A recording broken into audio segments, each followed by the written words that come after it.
ব্রেকফাস্টে চটজলদি কিছু হেলদি বানাতে চান তাহলে এই রেসিপিটা একবার ট্রাই করে দেখতে পারেন। খুব তাড়াতাড়ি তৈরি হয়ে যায় সুস্বাদু এবং অবশ্যই স্বাস্থ্যকর ব্রেকফাস্টের রেসিপি। নমস্কার বন্ধুরা, আমার চ্যানেলে সবাইকে স্বাগত। আমার চ্যানেলের আরও একটি নতুন পর্ব দেখার জন্য সকলকে ধন্যবাদ জানাচ্ছি। চলুন দেখে নেওয়া যাক আমার আজকের পর্বের রেসিপি। প্রথমে চিলা বানানোর জন্য 1 কাপ ভাজা ছোলা দিচ্ছি, আর তার সাথে ওই কাপেরই হাফ কাপ দিচ্ছি রোস্টেড ওটস, এবং খুব ভালোভাবে মিহি করে এটা গ্রাইন্ড করে নিতে হবে। একদম ফাইন পাউডার হয়ে যায় এরকম। 2 থেকে 3 বার ঘোরালেই দেখবেন এরকম ফাইন পাউডার হয়ে গেছে। এরপর এটাকে একটা মিক্সিং বোলে ট্রান্সফার করে নিতে হবে। এরপর দেব স্বাদ মতো নুন, সামান্য পরিমাণ হলুদ গুঁড়ো, এতে কালার ভালো আসবে। দেব 1 টিস্পুন আমচুর, খুব ভালো টেস্ট আসে। হাফ টিস্পুন চাট মশলা, আর দেব হাফ টিস্পুন মতো রোস্টেড জিরা পাউডার। এরপর অল্প অল্প করে জল দিয়ে দিয়ে এটা একটা স্মুথ ব্যাটার তৈরি করতে হবে। খুব বেশি জল একসাথে দিয়ে দেবেন না, তাহলে কিন্তু ব্যাটারটা নষ্ট হয়ে যেতে পারে। তো অল্প অল্প করে জল দিয়ে ঠিক এই রকম ব্যাটার তৈরি করতে হবে। তারপর দিতে হবে 1 টেবিল স্পুন মতো কোচানো পেঁয়াজ, আর হাফ টিস্পুন মতো দেব গ্রেট করা আদা, আর 2টো কাঁচা লঙ্কা কুচিয়ে দেব।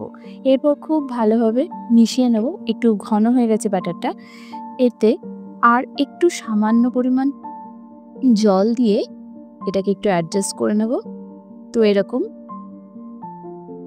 তৈরি হয়ে যাবে ব্যাটারটা। খুব ভালোভাবে মিশিয়ে নিয়ে এটাকে 10 মিনিটের জন্য ঢেকে রেখে দিতে হবে। দেখবেন 10 মিনিট পরে এটা একটু ঠিক হয়ে গেছে। তো জলটা একটু টেনে যাবে যেহেতু ছোলা রয়েছে। তো এবার এটা ব্যাটারটা রেডি হয়ে গেছে। এবার একটা প্যানে অল্প পরিমাণ ঘি প্রথমে ব্রাশ করে নেব, একটু চারিদিকে একটু ছড়িয়ে নিচ্ছি। এটা হালকা গরম হয়ে আসলে লো ফ্লেমে রেখে প্রথমে কিছুটা ব্যাটার দিয়ে দেব। কিছুটা ব্যাটার দিয়ে দেওয়ার পরে দেখুন 3 মিনিট ধরে এক পিঠ প্রথমে কুক করে নিতে হবে। ঠিক 3 মিনিট পর উপর থেকে সামান্য পরিমাণ ঘি দিয়ে দেব। এরপর আস্তে করে এটাকে উল্টে দিতে হবে। 3 থেকে 4 মিনিট পর এটা উল্টে দেব, এবং ওই পিঠও একই রকমভাবে 3 মিনিট কুক করে নিতে হবে। দেখুন এরপর এদিকটাও কিন্তু খুব ভালোভাবে কুক হয়ে গেছে। এবার উপর থেকে আর একটু সামান্য পরিমাণ ঘি দেব, দিয়ে এটাকে আরও একটু উল্টে পাল্টে নিলেই রেডি হয়ে যাবে দেখুন ছোলার চিলা। তো এরপর এখানে 4টে আলু সেদ্ধ করে নিয়েছি এইভাবে, আর এটাকে ছোট ছোট করে এরকম পিস করে নিচ্ছি।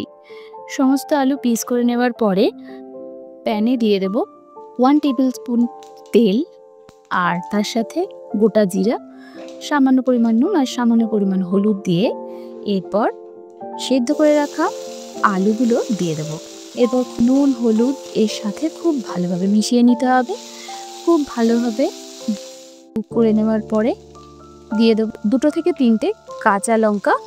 লো ফ্লেমে রেখে 2 মিনিট কুক করে নিতে হবে।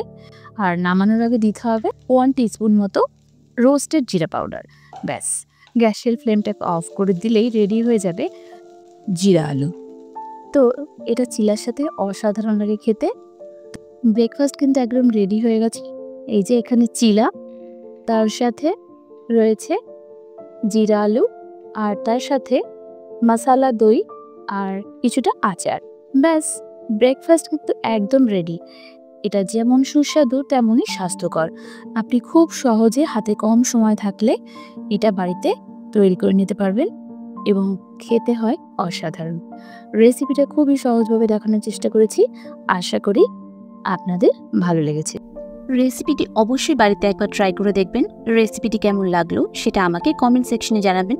রেসিপিটি যদি ভালো লেগে থাকে তাহলে ভিডিওটিতে একটা লাইক দিয়ে দেবেন এবং সকল বন্ধুদের সাথে শেয়ার করবেন। আপনি যদি আমার চ্যানেল মনের ফ্লেভার্সে প্রথমবারের মতো ভিজিট করে থাকেন তবে অবশ্যই চ্যানেলটিকে সাবস্ক্রাইব করবেন এবং পাশে থাকা বেল আইকনে ক্লিক করে দেবেন যাতে পরবর্তী রেসিপিগুলো আপনি দেখতে পারেন। ফেসবুক থেকে যারা ভিডিওটি দেখছেন, ভিডিওটি ভালো লাগলে অবশ্যই পেজটিকে ফলো করে লাইক করে দেবেন। ভালো থাকবেন, সুস্থ থাকবেন। আগামী পর্বে আবারও দেখা হবে নতুন নতুন আরও এইরকম ইউনিক রেসিপির সাথে। ততক্ষণের জন্য নমস্কার।